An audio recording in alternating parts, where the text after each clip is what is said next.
메건 마클의 결혼 생활만 예상대로 흘러가지 않는 게 아닙니다. 영국에서는 윌리엄 왕자가 아버지 윌리엄 왕자가 왕실에서 상징적으로 가장 중요한 저택 중 하나를 카밀라에게 넘겨주려는 것을 물리적으로 막았습니다. 그가 이를 처리한 방식은 너무나 직접적이었고 헌법적 함의를 강하게 내포하고 있어서 왕실 가족들은 아직도 그 파장이 실제로 무엇을 의미하는지 파악하려고 애쓰고 있습니다. 문서는 이미 테이블 위에 놓여 있었습니다. 찰스 왕은 거처를 선정하고 이전을 승인했으며 카밀라에게 영구적인 통제권을 넘겨주는 문서에 서명할 준비가 거의 다 된 상태였습니다. 하지만 서명이 이루어지기 전에 윌리엄이 방에 들어와 그 결정을 단호하게 막았습니다.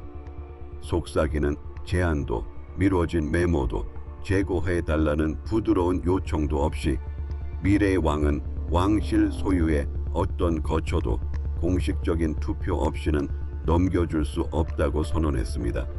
솔직히 말해서 그가 그 말을 공개적으로 해야 했다는 사실 자체가 이 계획이 얼마나 진행되었는지를 여실히 보여줍니다.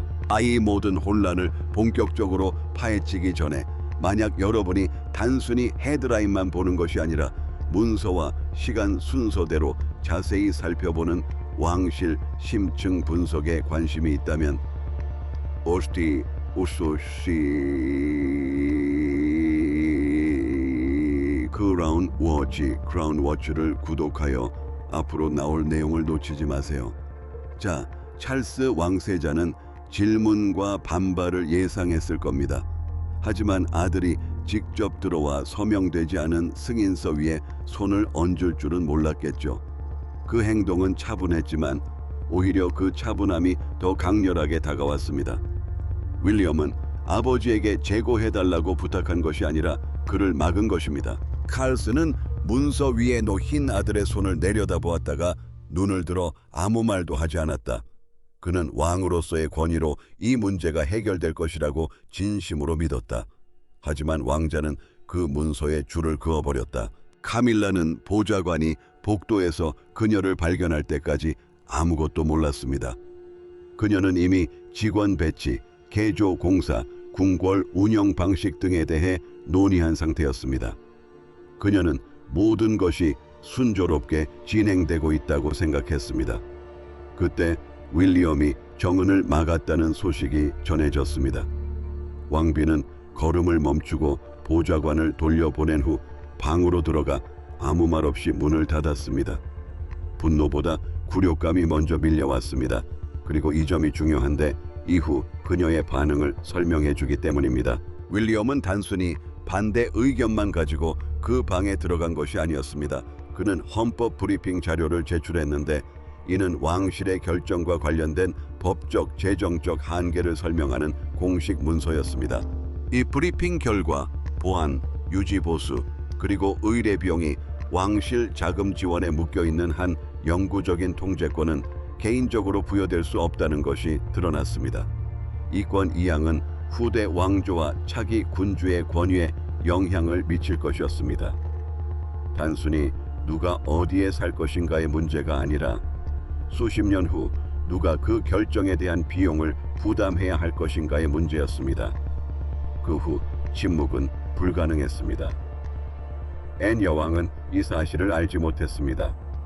찰스 왕세자가 결국 승인을 해야 할 몇몇 가족 구성원들은 완전히 비밀에 붙여졌습니다. 극소수의 사람들만이 승인서를 보았습니다. 윌리엄은 이 계획의 비밀 유지가 필수적이었다고 생각했는데 비밀 유지라는 표현이 흥미로운데 이는 결정이 단순히 서둘러 내려진 것이 아니라 이의 제기를 막기 위해 철저히 보호되었다는 것을 암시하기 때문입니다. 만약 이권 이양이 간단하고 명백히 적절한 것이었다면 왜 그렇게 조용히 처리되었을까요? 바로 이 부분이 이상합니다. 절차는 표면적인 것에 불과했다.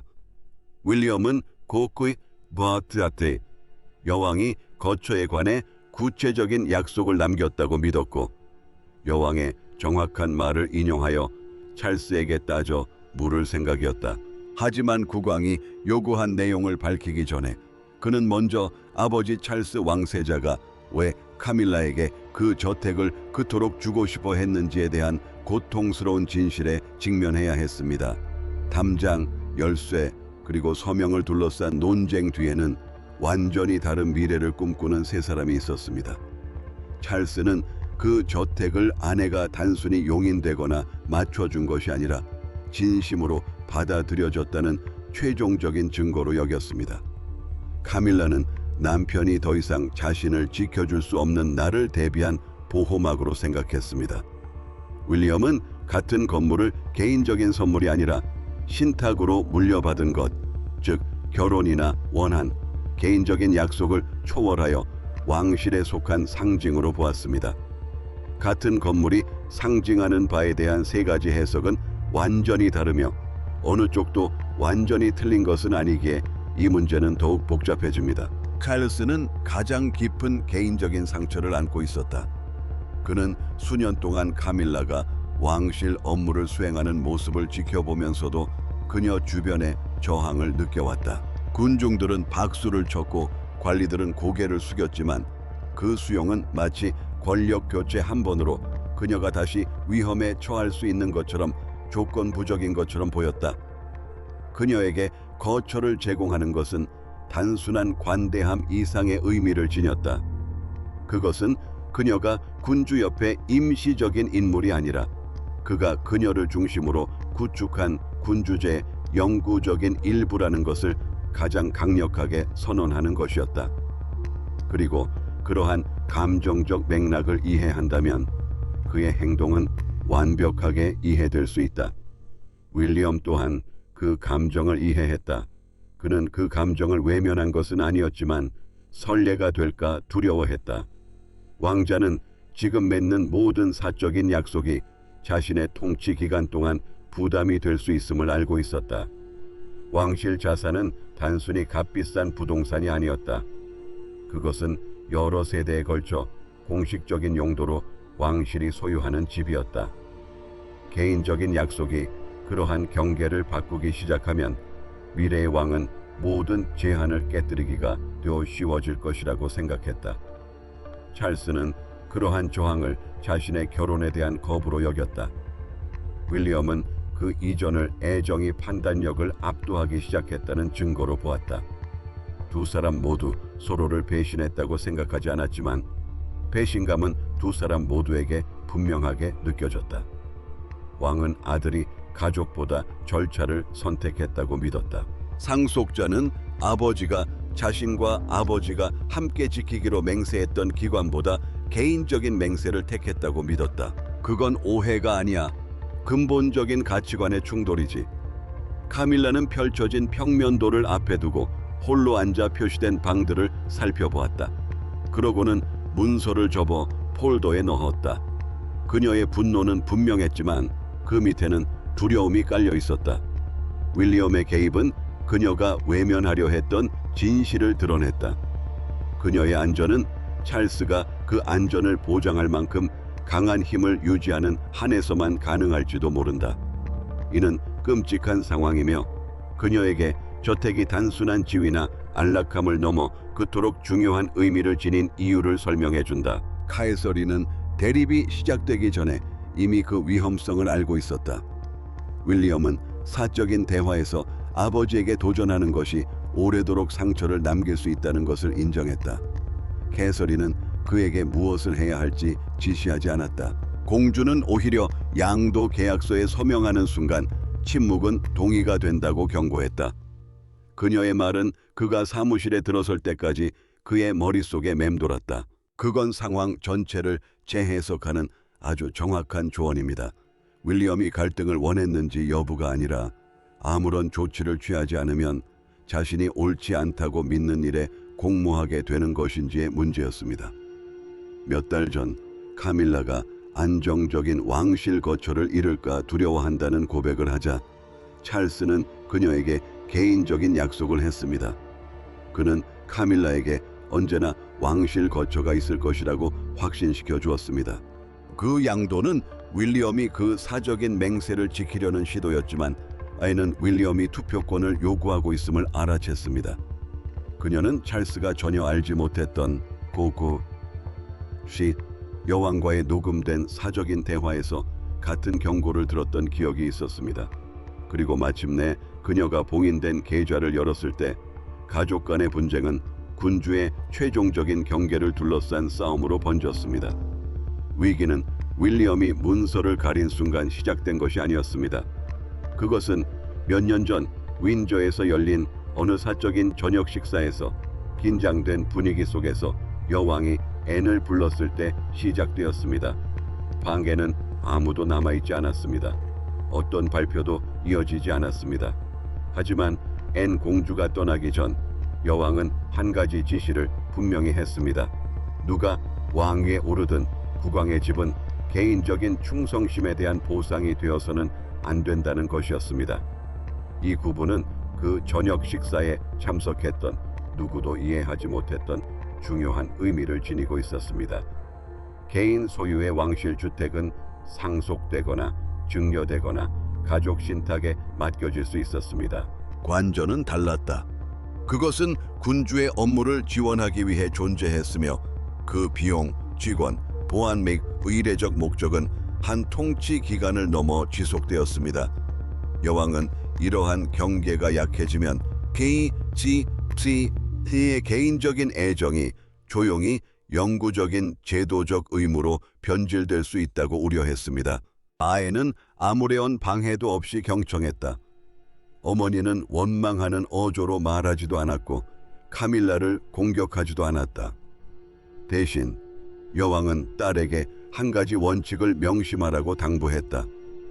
관대함은 절대 소유욕과 혼동해서는 안 된다는 것이었다. 앤 공주는 이것이 가벼운 조언이 아니라는 것을 이해했다. 그것은 앞으로 닥칠 위기에 대한 경고였고 그 경고는 불과 몇 시간 전에 시작되었다. 윈저 성에서의 저녁 식사 자리에서 카밀라는 여왕의 공식 거처에 상주 가정을 꾸리는 것에 대해 이야기했다. 찰스는 주저없이 대답했다. 권한이 자신에게 넘어가면 반드시 그렇게 하겠다고 말했다. 여왕은 그의 말을 모두 들었다. 잔을 내려놓고 아들을 똑바로 바라보며 방금 한 약속을 누구도 누그러뜨리기 전에 대화를 끝맺었다. 그날 밤 늦게 여왕은 앤과의 녹음된 사적인 대화에서 자신의 우려가 카밀라에 대한 개인적인 적대감이 아니었음을 인정했습니다. 그녀의 두려움은 훨씬 더 컸습니다.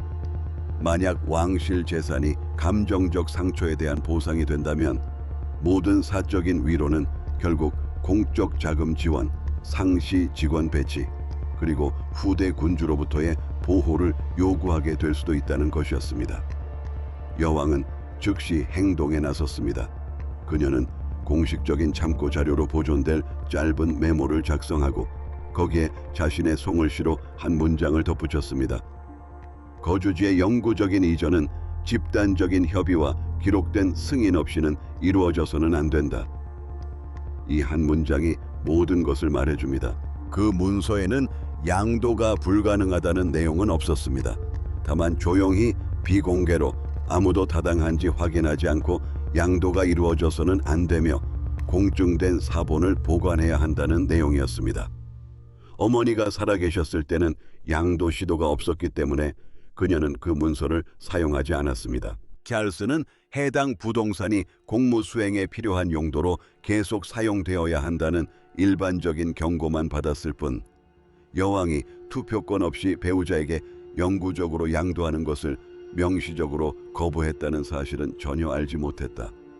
이제 숨겨진 기록은 더 이상 무시할 수 없게 되었고 찰스는 그 문서를 윌리엄에게 제시하며 여왕을 통해 그 출처를 설명했다. 윈저에서 있었던 그 대화에 대한 기록, 그는 손으로 쓴 한 줄을 2번 읽고 폴더를 닫은 후 궁궐 관리들이 대신 문제를 해결하도록 내버려 두지 않았다. 여왕의 말이 적힌 문서를 손에 든 윌리엄은 아버지의 개인 서재로 향했다. 단 한 문장이 이송을 막고 가족 관계를 파탄낼 수도 있다는 것을 알고 있었기 때문이다. 윌리엄이 국왕의 서재로 돌아왔을 때 그들 사이에는 아무도 없었다. 찰스는 아직 서명되지 않은 승인서를 책상 옆에 서 있었다. 그의 아들이 고근에 여왕의 메모를 들고 들어와 문을 닫고는 그 메모를 이송 명령서 옆에 놓았다. 그 후 벌어진 일은 헌법에 대한 강연이 아니었다. 아내를 보호하려는 아버지와 그 보호의 결과를 물려받기를 거부하는 후계자 사이의 대립이었다. 윌리엄이 먼저 입을 열었다. 그는 찰스에게 저택은 특정 결혼이나 왕조의 소유가 아니라 왕실의 소유라고 말했다. 아이저택은 공식적인 구조를 통해 지원되었는데 이는 직원, 보안, 유지 보수, 그리고 의례적 역할이 모두 왕실과 밀접하게 연관되어 있음을 의미했습니다. 따라서 소유권 이전은 단순한 사적 행위가 아니었습니다. 이는 후대 왕족들에게도 구속력을 갖게 되었습니다. 찰스 왕세자는 물러서지 않았습니다. 그는 군주가 항상 왕실 저택에 대한 권한을 보유해 왔다고 주장했습니다. 그는 카밀라 왕비가 저택을 영구적으로 사용한다고 해서 왕실 소유에서 벗어나는 것은 아니라고 강조했습니다. 그의 생각에는 이러한 조치가 저택과 왕비 모두를 보호할 것이었습니다. 그는 안정성을 기대했습니다. 반면 윌리엄 왕자는 쉽게 뒤집을 수 없는 선례가 될 것이라고 생각했습니다. 왕자는 서명되지 않은 명령서를 책상 위로 다시 밀어냈다. 신탁받은 것을 함부로 넘겨줄 수는 없다. 찰스의 표정이 순식간에 변했다. 그는 아들이 후견인 역할을 불복종과 혼동하고 있다고 비난했다. 윌리엄은 충성심이 침묵을 의미하는 것은 아니라고 답했다. 미래의 왕은 감정에 의해 내려진 결정을 전통으로 옹호하는 것을 거부했다. 두 사람이 더 이상 말을 잇기 전에 카밀라가 들어왔다. 그녀는 자신의 미래가 닫힌 문 뒤에서 결정되고 있다는 것을 알게 되었고 그 문 밖에 머물러 있지 않을 것이었다. 왕비는 윌리엄을 똑바로 바라보며 수년간의 봉사에도 불구하고 자신이 아무것도 얻지 못했다고 생각하는지 물었다. 윌리엄은 신중하게 단어를 골랐다. 그는 봉사를 통해 존경과 보호, 위엄을 얻을 수는 있지만 관저에 대한 개인적인 소유권을 얻을 수는 없다고 말했다. 카밀라는 그 차이점을 알아들었지만 그것은 그녀에게 겁으로 느껴졌다. 그녀에게 그는 규칙을 옹호하는 것이 아니라 수용에도 한계가 있음을 상기시키는 것처럼 보였다. 그때 윌리엄은 메모를 찰스에게 넘겼다. 왕은 마지막 문장에 이르기도 전에 어머니의 필체를 알아보았다. 그는 천천히 자리에 앉았고 어머니가 바로 이 갈등을 예상했다는 사실에 눈에 띄게 동요했다. 그 문서는 영구적인 재배치 전에 반드시 협의해야 할 사항이었다. 찰스는 누가 그 문서를 보관하고 기록을 보존했는지 즉시 알아차렸고 자신의 계획을 진행하는 동안 아무 말도 하지 않았다. 그의 분노는 여동생에게로 향했다. 그는 여동생의 침묵을 배신이라고 불렀다. 그럼에도 불구하고 왕은 항복을 거부했다. 그는 양도 계약서에 서명하지 않고 대신 공식 왕실 재산과 관련된 주요 결정을 담당하는 왕실재산위원회에 해당 제안서를 제출하도록 지시했다. 서명은 중단되었지만 이 싸움은 더 이상 사적인 영역이 아니었다. 다가오는 투표는 누가 왕을 섬기는지, 누가 왕관을 섬기는지, 그리고 누가 왕과 왕관이 더 이상 같지 않다고 믿는지를 드러낼 것이다. 제안이 의회 회의실에 들어서자 감정은 절차라는 가면을 써야 했다. 모든 의자가 꽉 찼다. 모든 문서에는 번호가 매겨져 있었다. 하지만 형식적인 문구 아래에는 똑같이 위험한 질문이 숨어 있었다. 국왕이 개인적인 약속을 이행하기 위해 제도적 권력을 사용할 수 있을까? 찰스는 회의실의 사람들이 자신의 의견에 따를 것이라고 믿었다.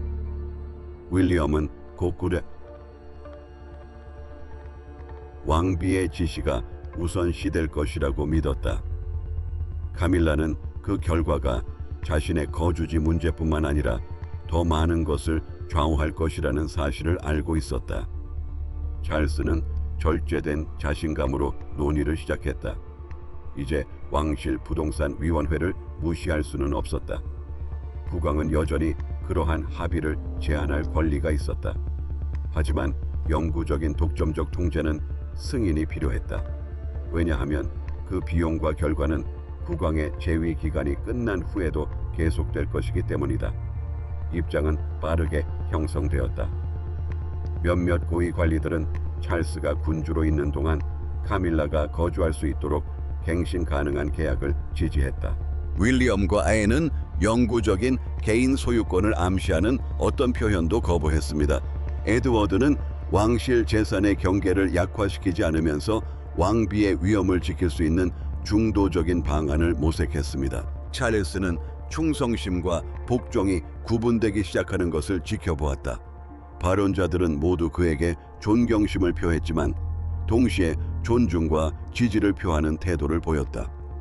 또 다른 반대 의견이 제기되자 왕은 손가락으로 탁자를 두드렸다. 그때 윌리엄이 그 모습을 지켜보고 있는 것을 알아차리고는 손을 멈췄다. 미라의 왕은 아무 말도 하지 않았다. 그럴 필요가 없었다. 그의 침묵은 이미 그들 사이에 오간 모든 일들의 무게를 고스란히 담고 있었다. 앤은 고그한 왕비의 메모를 펼쳐 읽기 시작했다. 공주는 공식적인 문구를 읽는 내내 단호한 목소리를 유지했다. 그리고 손으로 쓰인 마지막 줄에 이르렀을 때 그녀는 잠시 말을 멈추고 침을 삼킨 후 다시 말을 이었다. 그녀가 읽은 문서에는 협의와 기록된 승인 없이는 영구적인 정은이 이루어져서는 안 된다는 내용이 적혀 있었다. 어머니의 지시를 따르는 것은 오빠에게 고통을 안겨주는 일이었고 그녀는 그 모든 단어 하나하나에 마음을 쏟았다. 재정 조항이 드러나자 회의실의 분위기는 더욱 긴장되었다. 왜 원래 계획대로라면 카밀라가 나중에 공식 직무를 중단하더라도 장기적인 개보수, 인력, 보안 비용은 왕실 예산으로 충당될 예정이었습니다. 단순한 주택 제공으로 여겨졌던 것이 이제는 후대 왕조에까지 부과되는 영구적인 의무처럼 보였습니다. 모든 것을 바꾼 것은 바로 이 세부적인 부분이었습니다. 단순히 누가 열쇠를 받느냐의 문제가 아니라 누가 잠재적으로 영원히 그 비용을 부담하느냐의 문제였습니다. 결국 윌리엄 왕자가 타협안을 제시했습니다. 그는 찰스의 재위 기간 동안 카밀라가 궁궐을 온전히 사용할 수 있도록 완전한 존엄과 보호 그리고 가정 지원을 제공하겠다고 약속했습니다. 하지만 찰스의 통치가 끝나면 궁궐은 자동으로 왕실 소유로 돌아가 제한 없이 사용할 수 있게 된다는 것이었습니다. 그의 제안은 카밀라를 내쫓으려는 것이 아니라 일시적인 약속이 영구적인 법으로 굳어지는 것을 막으려는 것이었음을 보여주었습니다. 의회는 여전히 의견이 분분했습니다. 찰스는 단순히 양도를 강행할 수는 없었지만 최종 투표 전까지는 철회하거나 수정하거나 옹호할 수 있었습니다.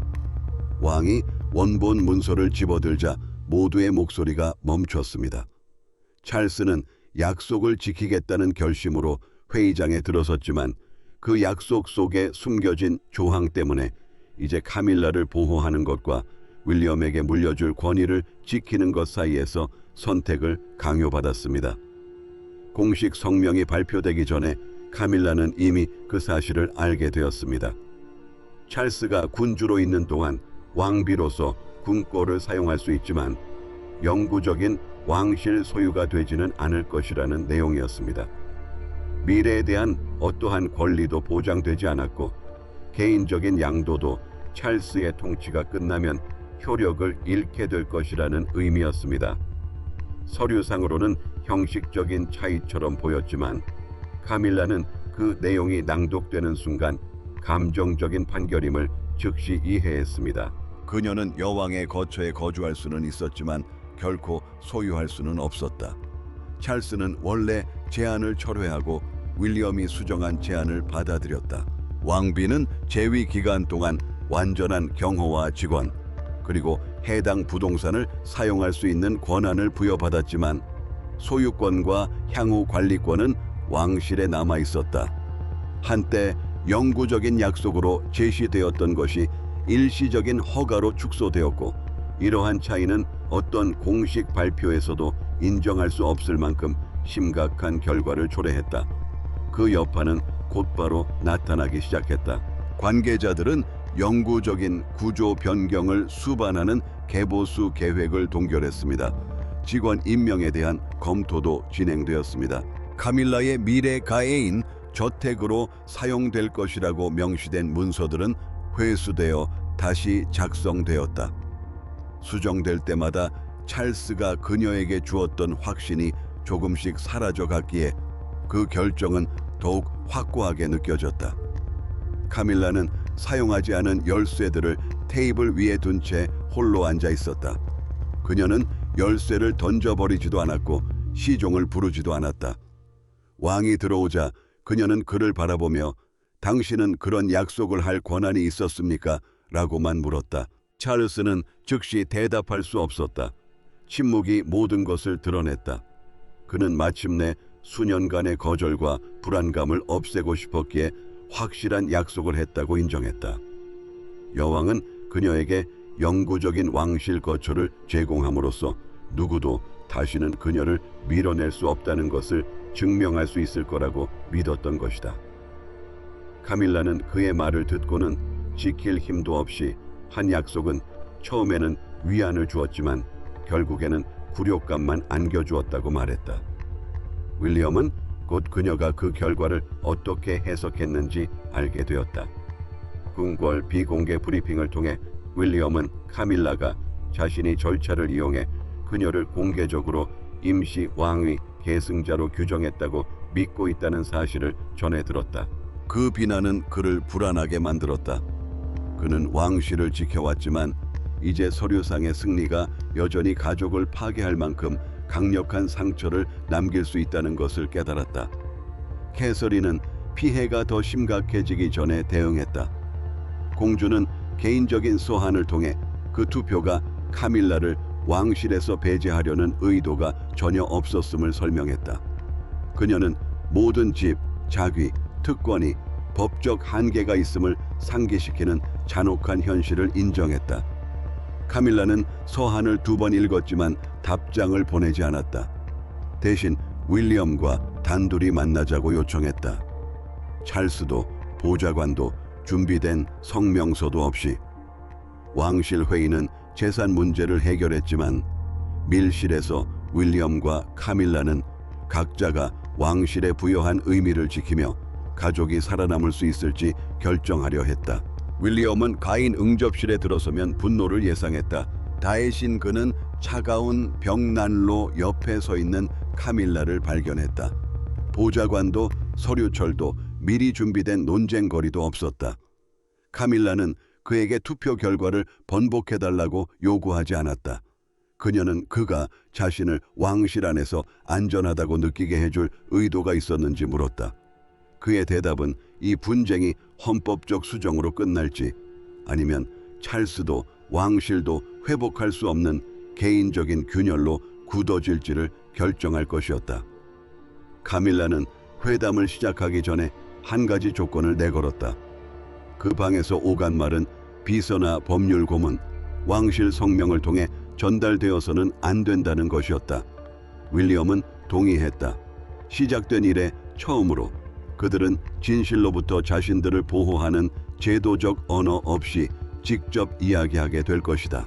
윌리엄은 자신의 반대가 결코 그녀의 위엄을 훼손하려는 의도가 아니었다고 설명했다. 그는 군주가 왕실 재산을 사적인 채무 변제에 사용하면 다음 군주는 단순히 비용 이상의 것을 물려받게 된다고 말했다. 그는 선례를 물려받는다는 것이다. 미래의 왕은 자신이 한 적도 없는 약속을 한 부부의 영원한 결혼 생활을 위해 만들어진 것이 아닌 제도를 통해 자금을 지원받아 지켜야 한다는 부담을 안게 될 것이라는 것이다. 카밀라는 그의 말을 듣고 나서 찰스를 제외한 모든 사람에게 숨겨왔던 두려움을 털어놓았다. 찰스의 기력이 쇠약해지고 윌리엄의 권위가 커지면서 미래가 불확실하게 느껴졌다. 왕비는 통치가 끝난 후 자신이 어디에 속하게 될지, 그리고 자신의 안전이 자신을 온전히 받아들이지 않았던 사람들의 호의에 달려 있을지 알 수 없었다. 왕실 거주지는 그러한 가능성으로부터 자신을 보호해주는 존재였다. 윌리엄 왕자는 그녀의 두려움을 일축하지 않았다. 그는 자신이 종종 그녀의 역할을 인간적인 차원보다는 정치적인 현실로만 여겼음을 인정했다. 그는 규칙, 결과, 그리고 상속에만 집중한 채 하루는 지위를, 다음 날에는 불확실성을 안겨줄 수 있는 왕관 옆에서 살아간다는 것이 무엇을 의미하는지 간과했었다. 그는 그녀에게 공식 거처를 줄 수는 없었지만 그녀의 미래가 애정이나 변덕스러운 가족 충성심에 좌우되어서는 안 된다는 것을 받아들였다. 그러자 그는 다른 방안을 제시했다. 윌리엄은 왕실 소유 재산이 아닌 개인 자금을 통해 카밀라를 위한 평생 거주지를 마련해 주겠다는 것이었다. 이는 후대 군주들을 구속하지 않으면서도 그녀의 독립성을 보장하고 공식적인 거처를 제도적 용도에서 제외시키지 않는 방안이었다. 카밀라는 마침내 진실을 인정했다. 그녀에게 그 건물이 필요했던 것이 아니라 자신이 버림받지 않을 것이라는 증거가 절실했던 것이었다. 그 두려움에 대한 직접적인 해답을 얻자 그녀는 궁궐 녹화 성명을 통해 의회의 결정을 지지하기로 동의했다. 그녀의 수락은 더 이상의 갈등을 핑계거리를 없애버렸다. 윌리엄은 승리가 아닌 해결책을 가지고 찰스에게 돌아왔다. 그가 카밀라의 답변을 전했을 때 왕은 마침내 장애물이 아들의 잔인함이 아니라 자신의 절박한 약속 속에 숨겨진 위험이었다는 것을 깨달았다. 아침이 되자 그 사적인 분쟁은 궁궐 밖으로 새어나갔다. 방송사들은 방송 일정을 중단했고 신문 편집자들은 예정된 표지 기사를 바꿨으며 버킹엄 궁전 밖에 모인 군중은 윌리엄이 여왕을 모욕했다고 믿는 사람들과 그의 개입을 미래의 국왕이 가족의 압력보다 헌법적 제약을 우선시할 것이라는 첫 번째 증거로 보는 사람들로 나뉘었다. 서명되지 않은 문서 하나가 군주제의 소유권, 관리 권한, 그리고 궁극적으로 누구를 섬기는지에 대한 전국적인 시험대가 되었다. 왕실 관계자들은 신속하게 움직였다. 공식 성명을 통해 찰스가 군주로 재임하는 동안 카밀라 왕비는 저택을 계속 사용할 수 있지만 저택 자체는 영구적으로 왕실 소유로 남을 것이라고 밝혔다. 성명은 연속성, 책임성, 그리고 개정된 합의에 대한 만장일치를 강조했지만 논쟁을 잠재우는 데는 별다른 도움이 되지 못했다. 오히려 양측에 같은 감정적 공방을 펼칠 새로운 언어만 제공했을 뿐이었다. 논평가들은 즉각적으로 의견이 갈렸다. 일부는 윌리엄을 군주에게 공개적으로 도전한 왕위 계승자로 규정했다. 일각에서는 왕자가 장차 물려받게 될 왕실을 보호함으로써 책임감 있는 행동을 했다고 주장했습니다. 한쪽에서는 불복종으로, 다른 쪽에서는 사전 준비로 보았습니다. 이 두 가지 판단 사이에는 대중이 이제 막 이해하기 시작한 일로 이미 상처 입은 왕실 가족이 서 있었습니다. 찰스는 아침 식사 시간에 신문을 펼쳐 보았고 헤드라인을 발견했습니다. 윌리엄 왕실 주택 거래 저지. 왕근 카밀라가 보기 전에 페이지를 안쪽으로 접었다. 하지만 그녀는 이미 모든 단어를 읽었다. 둘 다 아무 말도 하지 않았다. 그녀를 보호하려는 그의 시도는 너무 늦었다. 정의의 원래 약속은 지켜졌다. 윌리엄은 궁궐 담장 밖에 소음에 직면했다. 공식 행사를 마치고 나오던 미래의 왕은 왕관을 지킨 자신을 칭찬하는 목소리와 아버지를 모욕했다고 비난하는 목소리를 들었다. 그는 잠시 말을 멈췄다가 대답 없이 말을 이어갔다. 의무는 그에게 깨끗한 승리를 안겨주지 못했고 단지 사람들이 각자의 충성심에 따라 해석할 수밖에 없는 결정만을 내렸을 뿐이었다. 가장 강렬한 공개적 순간은 빅토리아 기념비 옆에서 펼쳐졌습니다. 한 방송인이 왕실의 사유재산은 세습될 수 있지만 공식 거주지는 군주의 업무와 향후 통치와 밀접하게 연관되어 있다고 설명했습니다. 군중 속의 한 노부인이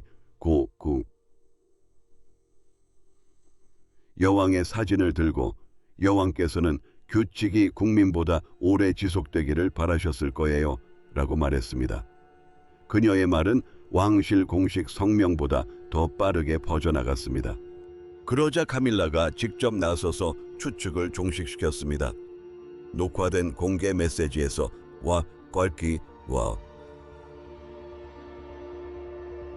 왕비는 왕실 평의회의 결정을 수용하고 미래 군주들을 위해 거주지를 보존하는 것을 지지했다고 확인했습니다. 그녀의 개입으로 분쟁은 왕실 파벌 간의 공개적인 전쟁으로 번지는 것을 막았습니다. 찰스는 이에 대한 응답으로 윌리엄과 카밀라에게 다음 공식 석상에 함께 참석해달라고 요청했습니다. 이 만남이 상처를 완전히 없애지는 못하겠지만 권력 두려움, 충성심이라는 가면이 벗겨진 후에도 그들이 함께 설 수 있을지를 보여줄 것이었습니다. 대중은 이미 여러 의견을 제시했지만 왕실의 최종 판결은 헤드라인이나 박수 갈채가 아닌 자신을 막아선 아들 곁에 찰스가 어떤 모습으로 서 있을 것인지를 통해 드러날 것이었습니다. 최종 해결은 극적인 사임이나 추방 혹은 왕실의 처벌로 이루어지지 않았습니다. 찰스가 카밀라와 함께 그리고 윌리엄이 한 발짝 뒤에 서서 국빈 접견장에 들어섰을 때였습니다. 잠시 동안 왕은 걸음을 멈추고 아들을 향해 돌아서서 앞으로 나오라고 손짓했습니다. 작은 몸짓이었지만 그 의미는 분명했습니다. 윌리엄은 아버지의 결정에 이의를 제기했지만 그의 자리를 넘보지는 않았다. 그는 그 저택 자체를 지켰을 뿐이었다. 찰스는 그 합의가 한 가문 이상의 영향을 미쳤다는 것을 알고 있었다. 왕실 토지위원회는 그 저택을 왕실 소유 재산으로 기록했으며 사용처를 지정할 수는 있지만 검토되지 않은 개인적인 약속을 통해 영구적으로 양도할 수는 없도록 했다. 앞으로 어떤 변경이든 협의와 문서화된 투표를 거쳐야 하며 이는 한 왕조가 다음 왕조를 조용히 구속할 수 없도록 보장하는 것이었다. 카밀라의 미래는 왕실 개인 자금으로 지원되는 별도의 평생 거주 계약을 통해 보장되었습니다. 왕비는 군주의 공식 재산에 영구적인 의무를 지우지 않고도 위엄과 독립성 그리고 보호를 유지할 수 있었습니다. 이러한 타협안은 그녀에게 안전을 보장했지만 동시에 찰스 왕세자가 자신의 실수로 인한 고통에 직면하게 만들었습니다. 찰스는 약혼 전에 사과했다. 그는 카밀라에게 소유와 안정감을 혼동했다고 말하며 그녀의 승낙을 증명하고 싶은 마음에 일시적인 약속을 하게 되었다고 인정했다. 카밀라는 그를 화로벌주는 대신 정직함이 궁궐에서는 결코 줄 수 없었던 것, 즉 환상 없는 확신을 마침내 가져다 주었다고 왕에게 말했다. 윌리엄은 다음으로 아버지 앞에 섰습니다. 찰스 왕세자는 자신의 후계자에게 제지당하는 것이 공적인 권위 상실처럼 느껴졌다고 고백했습니다. 윌리엄 왕자는 침묵을 지켰다면 나중에 더 큰 손실을 입었을 것이라고 답했습니다. 왕세자는 그 말을 기뻐하지는 않았지만 그 진실을 받아들였습니다. 윌리엄은 승리를 선언하기를 거부했다. 그는 궁궐 성명에서 이번 결과를 자신의 승리로 묘사하지 말 것을 요청했다. 미라의 왕은 평의회의 투표 결과 왕비의 서면 지시 그리고 카밀라의 기록된 동의가 그 결정을 합법적으로 만들었다고 주장했다. 며칠 후 카밀라는 저택의 소유주가 아닌 왕비가 관리를 맡긴 사람으로서 그곳에 들어갔다. 그녀는 제한된 가애인적인 변경 사항을 취소하고 한 방을 이전 왕비들의 역사를 기리는 공간으로 꾸며달라고 요청했습니다. 판결은 최종적이었습니다.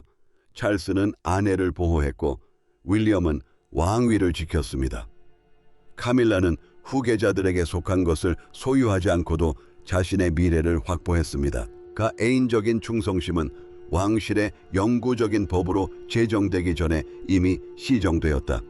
그리고 왕정은 상처를 입고 제약을 받았지만 여전히 건재할 수 있었던 것은 미래의 한 왕이 감히 문서 위에 손을 얹고 이것이 실제로 허용되는지 누군가 확인했는지 물었기 때문이다.